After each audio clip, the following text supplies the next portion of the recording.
सलीब पर जो कलमात कहे वो हमारी ज़िंदगियों में गरां कदर हैं और यीशु मसीह के मुंह से निकलने वाले ये अल्फाज हमारी ज़िंदगियों को बदल देते हैं। हालेलुया।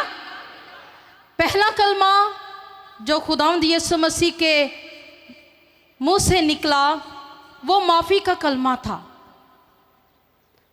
उसने कहा, ए बाप इनको माफ़ कर क्योंकि ये नहीं जानते कि ये क्या करते हैं। ये माफ़ी जो है ये इज्तिमाई तौर पर खुदा ने सबके लिए माफ़ी जारी की है। हालेलुया। दूसरा कलमा जो खुदावंद यीशु मसीह ने सलीब पर फरमाया वो भी माफ़ी का कलमा ही है। वो नजात का कलमा है। उसने माफ़ करके नजात को जारी किया है, गुनाहों को माफ़ करके नजात को जारी किया है। मेरे साथ निकालें खुदावंद के कलाम मुक़द्दस में से लूका तबीब की मार्फत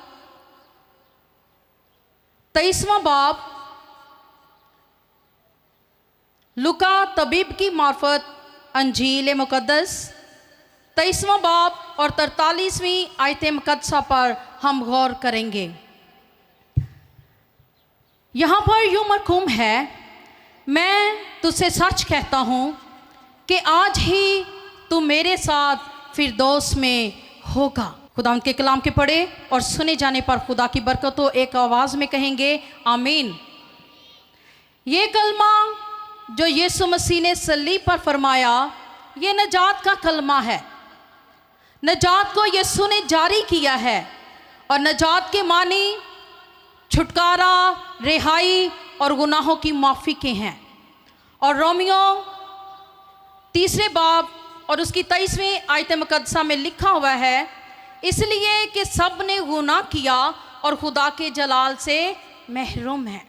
पहले कलमे में वो सबको माफ़ कर रहा है, मगर दूसरे कलमे में वो एक डाकू को माफ़ कर रहा है। अगर हम इसकी पूरी तलावत करें तो वहाँ पर 2 डाकू हैं जो जिनको सलीब पर यीशु मसीह के साथ चढ़ाया गया है। एक दाएं है और एक बाएं है। और याद रखें, निजात को जानने के लिए हमें अहदे अतीक को जानना बहुत ज़रूर है कि ये निजात का जो मंसूबा है, ये निजात का जो काम है जो सलीब पर हुआ है, जो खुदा के बेटे के वसीला से हुआ है, इसका सबब क्या है, ये क्यों किया है खुदा ने मंसूबा। और ये हम इसकी और मैं आपको बताती चलूँ, ये कलाम मुक़द्दस की पहली पेशन गोई है जो खुदावंद यीशु मसीह की मौत के बारे में की गई है। पैदाइश 3 बाब की 15वीं आयत मुक़द्दसा में लिखा हुआ है, जो यीशु मसीह के बारे में बताती है, मैं तेरे और औरत के दरमियान और तेरी नस्ल और औरत की नस्ल के दरमियान अदावत डालूंगा, वो तेरे सर को कुचलेगा और तू उसकी एड़ी पर काटेगा। ये खुदा बाप ने खुद फरमाया है। ये खुदा बाप का ऐलान है कि औरत के दरमियान और अबलीस के दरमियान जब उसने हवा को बहकाया तो वहाँ पर फिर खुदा ने ये प्लान, ये मंसूबा बनाया और खुदा ने कहा, मैं तेरे और औरत के दरमियान, तेरी नस्ल और औरत की नस्ल के दरमियान क्या करूँगा, अदावत डालूंगा, वो तेरे सर को कुचलेगा। और मेरे यीशु ने अबलीस के सर को सलीब पर कुचला है। हालेलुया। ये किसी नबी या पैगंबर का पैगाम नहीं है। ये पेशन गोई किसी नबी या पैगंबर ने नहीं की, बल्कि ये खुदा ने खुद की है। ये खुदा ने खुद ऐलान किया है। और मत्ती रसूल की अंजीली बयान में जब हम उसे देखते हैं पहले बाब और उसकी 21वीं आयत मुक़द्दसा में, तो हम इस पेशन गोई को पूरा होते देखते हैं। यहाँ पे लिखा हुआ है, उसके बेटा होगा और तू उसका नाम यीशु रखना, क्योंकि वही अपने लोगों को उनके गुनाहों से निजात देगा। ये खुदा का मंसूबा है, ये खुदा का प्लान है जो उसने अपने बेटे के वसीला से हमारी ज़िंदगियों में पूरा किया। और खुदा ने जब्राईल को यूसुफ के पास भेजा और उसने कहा, जाकर उसको ये पैगाम दो। यीशु के सिवा और कोई नजात दहिंदा नहीं है। हालेलुया। इमाल में लिखा हुआ है, किसी दूसरे के वसीला से नजात नहीं, क्योंकि आसमान के तले आदमियों को कोई दूसरा नाम नहीं बख्शा गया जिसके वसीला से हम निजात पा सकें। खुदा का मंसूबा, नजात का मंसूबा उसने अपने बेटे के वसीला से पूरा किया। और फिर यूहन्ना बपतिस्मा देने वाला यीशु मसीह के बारे में उन्होंने कहा कि देखो ये खुदा का बर्रा है जो दुनिया के गुनाह उठाए ले जाता है। अब सवाल ये है कि ये क्यों मंसूबा बनाया गया? क्योंकि खुदा दुनिया से मोहब्बत करता है, क्योंकि खुदा दुनिया से मोहब्बत करता है। कोई भी आपको खुदा जैसी मोहब्बत नहीं कर सकता।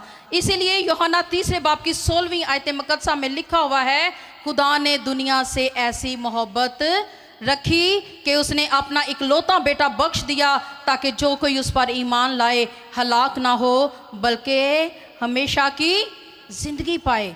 मसीह का 2 डाकुओं के दरमियान मसलूब होना अतफाकिया नहीं है मेरे अजीज़ों। यीशु मसीह का 2 डाकुओं के दरमियान मसलूब होना ये अतफाक की बात नहीं है। ये खुदा के कलाम मुकद्दस में नविश्ता लिखा हुआ था, ये नविश्ता पूरा हुआ है। यशायाह 53 बाब और उसकी हम देखते हैं 53 बाब की 12वीं आयत मुकद्दसा में वो खताकारों के साथ शुमार किया गया। किसके साथ शुमार किया गया? खताकारों के साथ शुमार किया गया। ये नविश्ता पूरा होना ज़रूर था।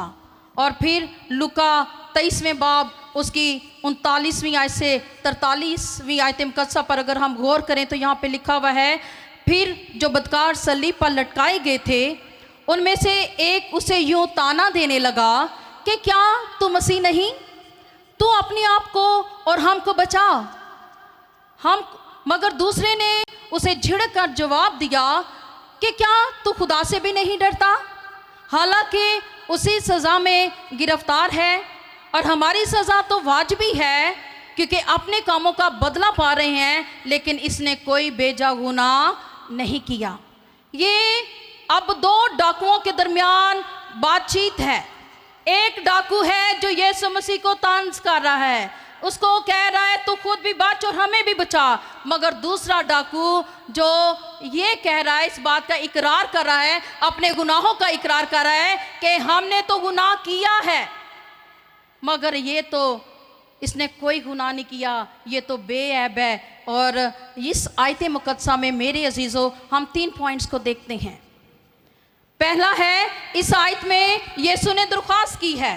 दूसरे में उसने डाकू ने खुदा की बादशाही को याद किया है कि जब तू अपनी बादशाही में आए तो मुझे याद करना। तो यीशु का फिर जवाब है, तीसरा पॉइंट यीशु का जवाब है। यीशु ने क्या कहा? तू आज ही मेरे साथ फिरदौस में होगा। इस कलमे में यकीन दहानी है, उसकी दरख्वास्त का जवाब है। पहले कलमे में यीशु बाप से दरख्वास्त की। यीशु ने खुदा बाप से कहा, ऐ बाप इनको माफ कर क्योंकि ये नहीं जानते कि ये क्या करते हैं। मगर दूसरे कलमे में डाकू जो है वो यीशु से दरखास्त कर रहा है, वो यीशु से कह रहा है कि जब तू अपनी बादशाही में आए तो मुझे याद करना। उसने उससे कहा, मैं तुझसे सच कहता हूँ कि तू आज ही मेरे साथ फिरदौस में होगा।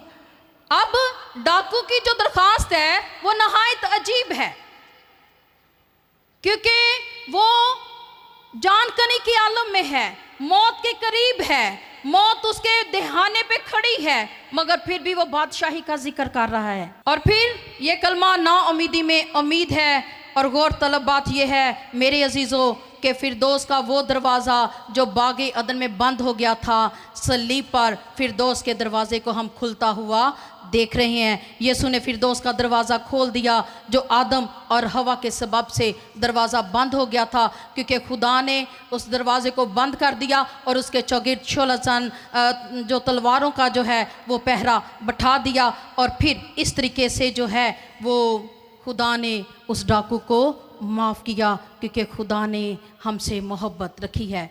क्योंकि खुदा ने दुनिया से ऐसी मोहब्बत रखी कि उसने अपना इकलौता बेटा बख्श दिया, क्योंकि जो कोई उस पर ईमान लाए हलाक ना हो बल्कि हमेशा की ज़िंदगी पाए। अब्रानियों के ख़त में लिखा हुआ है, अब्दी खलासी नहीं हुई थी बल्कि हर साल कुर्बानी देनी पड़ती थी, मगर जब हकीकी खून आ गया तो फिर उसके बाद बर्रों की कुर्बानी की ज़रूरत नहीं रही।